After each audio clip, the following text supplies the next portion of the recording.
न जाने क्यों तुमसे एक रिश्ता जुड़ गया है मेरा। तुम्हें पता है राजेंद्र, कभी कभी खून के रिश्ते भी दुश्मन की तरह बर्ताव करते हैं। इसी बात को लेकर एक कहानी याद आ रही है, सुनाता हूँ, बस सुनते जाओ। एक गांव में चंद्रकांत नाम का एक सज्जन आदमी रहा करता था, मगर उसकी बहन किसी गरीब की बीवी बनकर कठिनाइयों का जीवन जी रही थी। और वैसे में ही एक दिन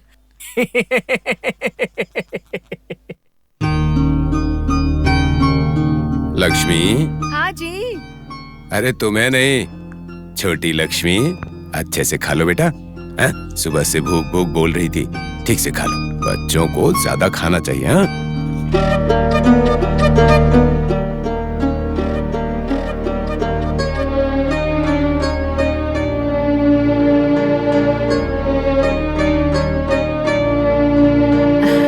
सुनो जी, जल्दी जल्दी खा लो बेटा, सब खत्म कर दो, ठीक है? खाओ खाओ।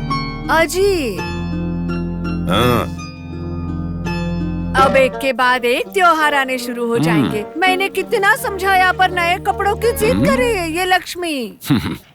समझ रहा हूँ, नाम इसका ले रही हो, लेकिन असल में नए कपड़े चाहिए तुम्हें।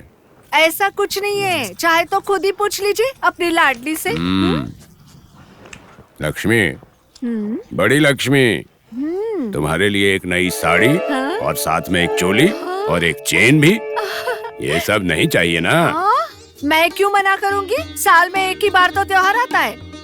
उसमें नई साड़ी लाने वाला आदमी भी कोई होता है क्या? अच्छा, साड़ी और चोली दिला दिया तो आदमी हो गया, और नहीं दिलाया तो क्या बात करती है? बस ऐसे ही बोल दिया मैंने, सभी लोग तो दिलाते हैं ना। लक्ष्मी देखो, हम लोगों को सुविधा है, लेकिन उनके बारे में सोचो जो गरीब हैं। जब ऐसा त्योहार आता होगा, उनको तो यही लगता होगा कि क्यों आ गया। अजी, हमारे पास तो सब कुछ है, गहने हैं, कपड़े हैं, अनाज है, सब कुछ है। क्यों दिया भगवान ने ये सब पहन खा के अच्छे से शांति से जीने के लिए? लक्ष्मी, जिनके पास अधिक है उन्हें दूसरों में बांटना चाहिए, यही तो धर्म का काम होता है ना। आपका खाना हो गया? आपका ये वेद वेदांत ज्ञान की बातें आपके पास ही रखो, पहले अपने बीवी बच्चे सुखी है कि नहीं देखो। हम तो यहाँ ठीक से जी रहे हैं, लेकिन वहाँ मेरी छोटी बहन कितने दुख झेल रही है, हर तरह का कष्ट सह रही है। वो निर्धन घर में शादी करके बुरा किया उसके साथ। अजी, वो उसका नसीब है और ये हमारा नसीब है। क्या हुआ? क्या हुआ जी, बताइए। तबीयत खराब है।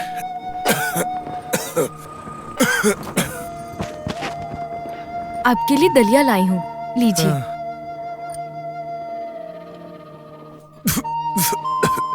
और थोड़ा ले लीजिए। नहीं, रहने दो। गौरी, मुझे काम करके तुम्हें और बच्चों को देखना था, मगर मैं तो ये हालत में हूँ। तुम्हें कितनी परेशानी हो रही होगी ना, वो भी इस पेट को भरने के लिए।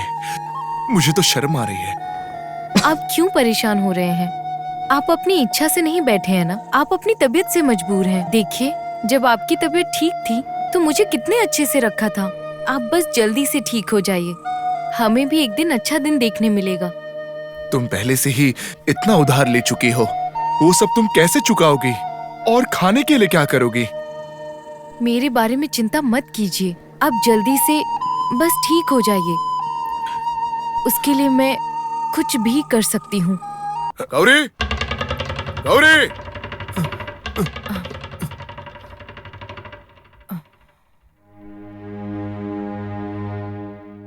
गौरी!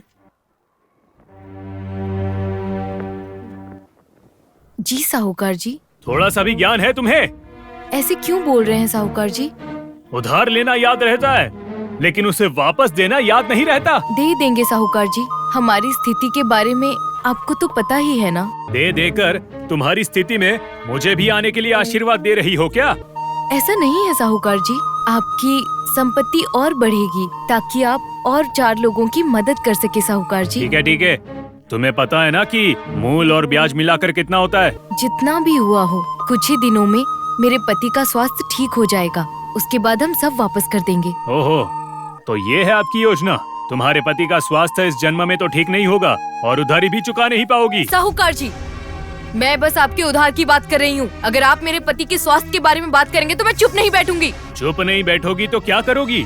उधर वापस देने की औकात नहीं है और मेरे ऊपर चिल्ला रही हो। सुनो, 1 हफ्ते में मेरा मूल और ब्याज सब कुछ मुझे वापस चाहिए, नहीं तो इस घर को कब्जा कर लूंगा। ये मेरी चेतावनी है।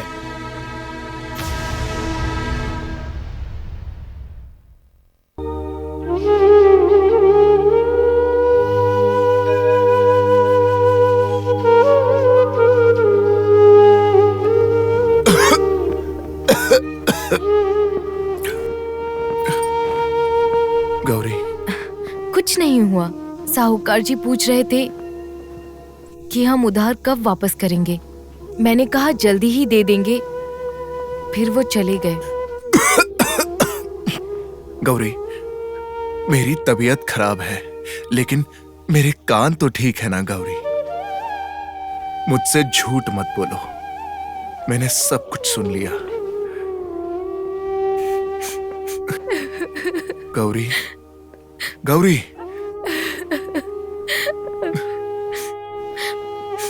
संभालो अपने आप को, संभालो। गौरी, मुझसे शादी करके तुम्हें कितनी मुश्किलों का सामना करना पड़ रहा है। गौरी, अगर मैं मर जाऊंगा तो कम से कम दवाई का पैसा तो बच जाएगा। अब मरने की बात मत कीजिए। वैसे भी हमारा इस दुनिया में कोई नहीं है। अगर आप नाराज नहीं होंगे तो क्या मैं आपसे एक बात पूछूं? क्या है, पूछो ना।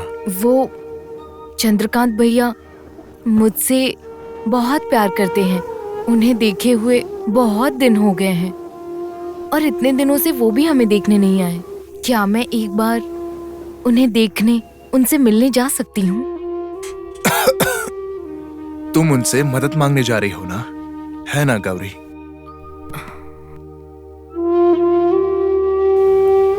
गौरी, नहीं गौरी, मुश्किल के समय किसी को परेशान करना अच्छी बात नहीं है। वो कोई और नहीं, मेरे सगे भाई हैं। सुना ना आपने, वो साहूकार मुझसे कैसे बात कर रहा था। गौरी, तुम वहां जाओगी और मदद नहीं मिली तो क्या करेंगे? वो ऐसा कभी नहीं बोलेंगे। और वैसे भी वो मेरा भाई है, कोई कसाई थोड़ी। और मेरे लिए तो बस आप ही सब कुछ है। ठीक है, ठीक है, अगर तुम्हारी इच्छा है तो तुम जाके आओ। ठीक है, मैं जाकर आती हूँ।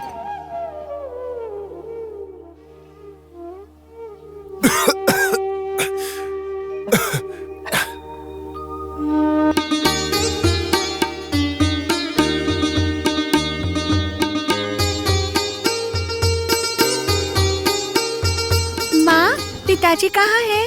खेती पे गए होंगे, नहीं तो साहूकार जी की दुकान में गए होंगे। क्यों? नारियल डाले हैं ना, उसका पैसा लाने। आज मेरा भाई आ रहा है ना। भाई यानी तुम्हारे मामा, इसलिए खीर और चावल सब कुछ बनाया है। भाभी, बुआ, ए चुपचाप बैठ। छोटी लक्ष्मी, मैं तुम्हारे लिए कुछ लेकर आई हूँ, ये लो। लक्ष्मी, हम ये सब नहीं खाते। लक्ष्मी, पिताजी नहीं है क्या? वो घर पे नहीं है, 1 महीने बाद लौटेंगे, बोलो उसको। बुआ बुआ मेरे साथ अंदर आओ। माँ ने चावल खीर सब कुछ बनाया है, चल के साथ में खाते हैं। लक्ष्मी, घर पर अनाज का एक दाना भी नहीं है, मैंने तो ऐसे ही बोल दिया था। सब कुछ कहाँ चला गया? वो ना चिटियाँ लेकर चली गई। चलो, तुम्हें ही बोल रही हूँ, सुनाई नहीं देता? हाँ।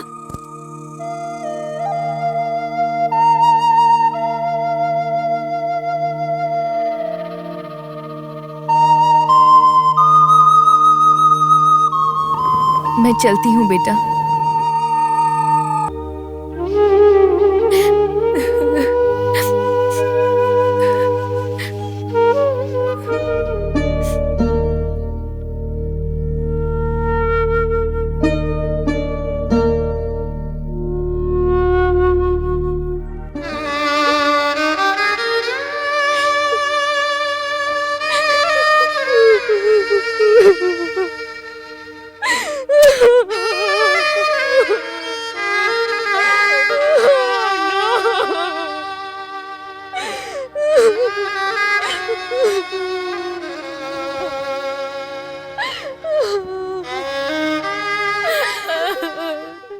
भैया अब मैं उनको क्या जवाब दूं?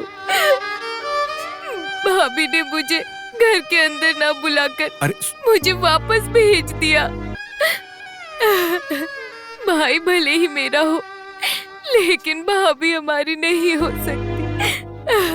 भगवान की दी हुई मुश्किलों का सामना करके मुझे वही रहना चाहिए था। उनकी बात मुझे सुननी चाहिए थी। दोबारा मैं भाई के घर कभी नहीं जाऊंगी।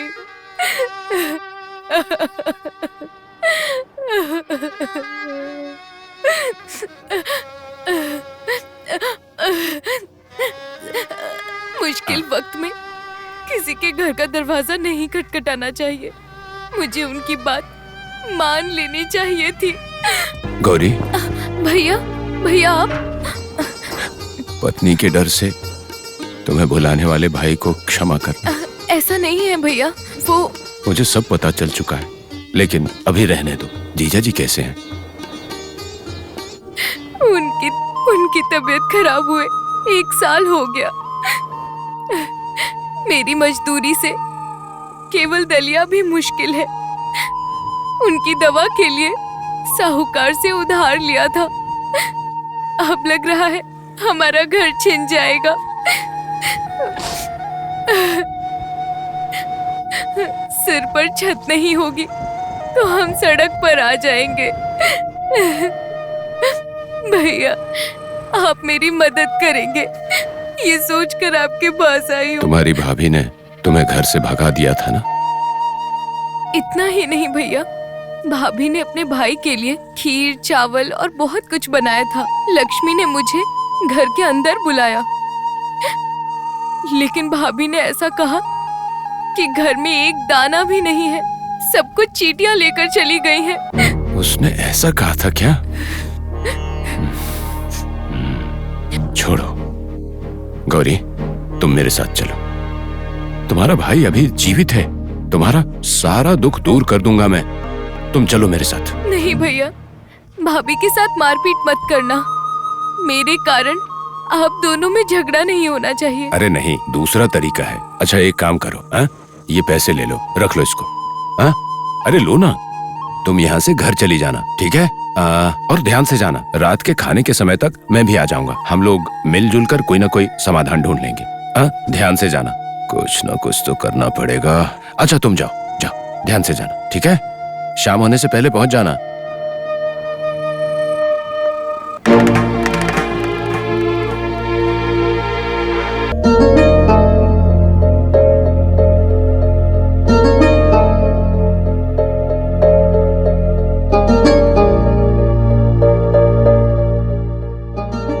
अजी, मेरे भाई ने बोला था आ जाऊंगा, इसलिए खीर, चावल सब कुछ बनाया, मगर अब तक नहीं आया। लक्ष्मी, हाँ? मेरी बहन आई थी क्या? कौन? गौरी, और कौन? मैंने तो नहीं देखा। वो उस मंदिर के सामने जो बैठे रहते ना दादाजी, वही बता रहे थे। अच्छा छोड़ो, उनका क्या है, वो तो अब बहुत बूढ़े हो गए हैं। लक्ष्मी, एक बुरा समाचार है। क्या बुरा समाचार है? वो मैं तुम्हारे गांव से होते हुए आया हूँ। वो क्या है ना, तुम्हारे पिताजी का जो घर है ना, जलकर राख हो गया। हे भगवान, सच बोल रहे हो क्या? अरे सच कह रहा हूँ, क्या बताऊँ, उनकी हालत देखी नहीं जाती है। रहने की जगह नहीं, खाने को अनाज नहीं, क्या हालत हो गई है उनकी। हे भगवान, ये क्या हो गया? ये सब देखकर आप ऐसे ही आ गए? मदद करनी चाहिए थी ना आपको। कैसे करता मदद, मैं तो पैसे लेकर गया ही नहीं। तो आप एक काम कीजिए, पहले गाड़ी तैयार कीजिए, दाल, चावल, इडली के साथ थोड़ा पैसा भी लेके जाइए। लक्ष्मी, बड़ी भूख लगी है, थोड़ा सा खाकर जाऊं? खाना बाद में खा सकते हैं, लेकिन पहले गाड़ी तैयार करो। वहाँ वो लोग कितने कष्ट में होंगे। ठीक है ठीक है, तुम सब तैयारी करो, मैं अभी आता हूँ। तुम जाओ। गौरी, गौरी। भैया आइए, बैठिए भैया। देखो बाहर गाड़ी में सभी चीजें रखी हैं, सब कुछ निकलवा लो। मैं तब तक जीजा जी से बात करता हूँ। और कैसे हैं जीजा जी?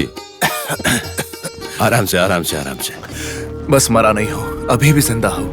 ऐसी बातें नहीं करते। चिकित्सा की सारी तैयारी हो गई है, ठीक है? इतने दिन तक यहाँ नहीं आया, ये अच्छा नहीं किया मैंने, क्षमा कीजिएगा। अभी तो आप आ गए हैं ना। यहाँ रख दीजिए। गौरी, उस साहूकार को आज ही यहाँ पर बुलाओ, पूरा उधार चुकता कर देता हूँ। ठीक है भैया। ऐसी कठिन परिस्थिति में आपने हमारे ऊपर बहुत उपकार किए हैं। अरे ये उपकार नहीं है जीजा जी, माँ बाप की संपत्ति में गौरी का भी तो अधिकार है। मेरे माँ बाप जीवित होते तो ऐसी स्थिति में नहीं रहने देते आप।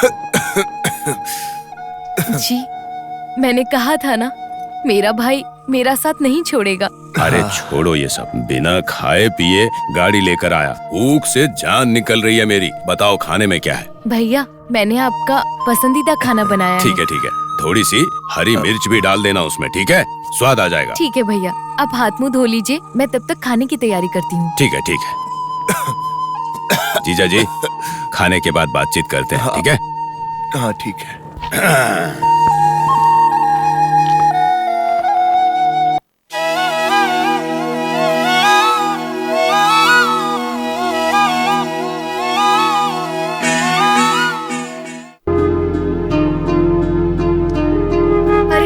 आ गए आप? आइए, सब कुछ दिया ना उनको? सब लोग कैसे हैं?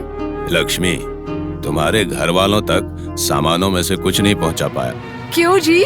इतना राशन पानी और धन दौलत का क्या हुआ? देखो, हुआ ऐसा ना कि वो जो सारा सामान था, फुर्र से एक चिड़िया लेकर उड़ गई। क्या बोल रहे हो? इतना राशन पानी चिड़िया लेके कैसे उड़ सकती है? हाँ लक्ष्मी, बड़ी लक्ष्मी, अगर घर का इतना सारा अनाज चींटियां लेकर जा सकती हैं, तो चिड़िया सामान लेकर फुर्र क्यों नहीं हो सकती?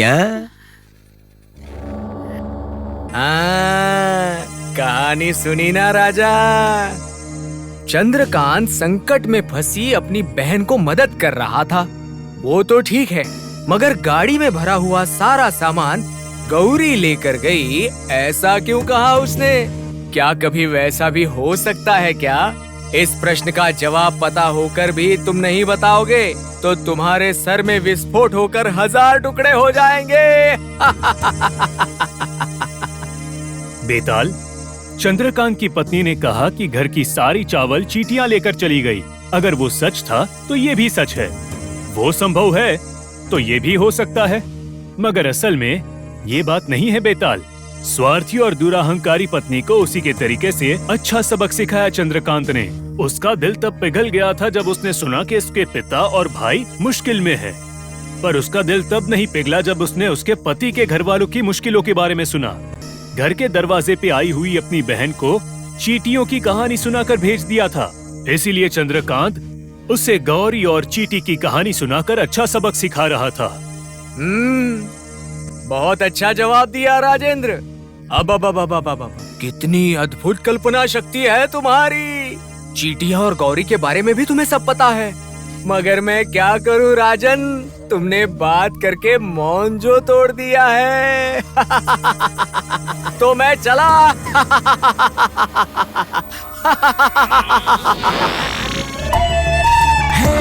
सुनो आज सब तुम ये मुझसे कहानी, विक्रम बेताल की कहानी, विक्रम बेताल की कहानी।